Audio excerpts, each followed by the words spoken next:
Nous, peuple de Martinique, exigeons le départ immédiat des préfets. Nous, peuple de Martinique, déclarons ce vendredi 25 août 2023 l'autonomie totale de notre île. Aujourd'hui, je ne viens rien vous apprendre de nouveau. Je viens juste constater que depuis des siècles maintenant, malgré les combats, les demandes, les supplications de nos anciens, de notre peuple, ce gouvernement criminel refuse de respecter nos droits, notre personne, notre peuple, notre humanité plus simplement. Je constate qu'en 2023, notre souffrance, encore inaudible à ce gouvernement qui contemple, assis sur son trône, notre jeunesse se faire assassiner, nos familles subir les répercussions de toute cette violence. Il contemple notre jeunesse, l'avenir mourir.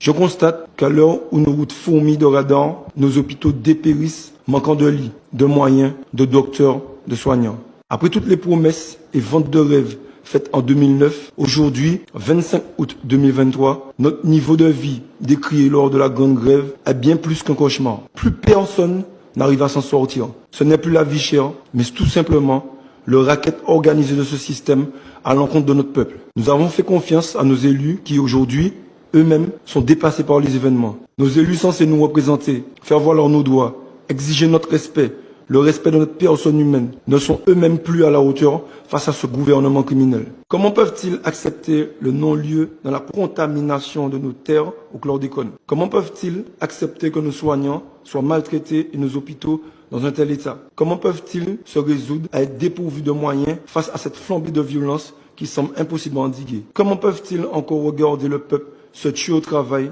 et ne pas pouvoir se nourrir face à la vie chère? Comment peuvent-ils encore regarder notre jeunesse partir à la dérive, mourir et ne rien pouvoir faire? Comment peuvent-ils encore nous regarder dans les yeux et nous faire croire en ce système criminel? Regardons juste à côté, la Guadeloupe, l'île Sœur. En 2023, pas d'eau dans les robinets. Et ceux qui en bénéficient voient cette même eau polluée de matière fécale. La Guadeloupe, qui tout comme nous, subit une vague de violence là aussi incontrôlable par le gouvernement. Et comment parler de violence en Guadeloupe sans parler de Claude Jean-Pierre, mort de violence des forces de l'ordre censées protéger le peuple? Comment ne pas parler des grands frères de la Guadeloupe, incarcérés injustement pour s'être soulevés face aux injustices de ce système?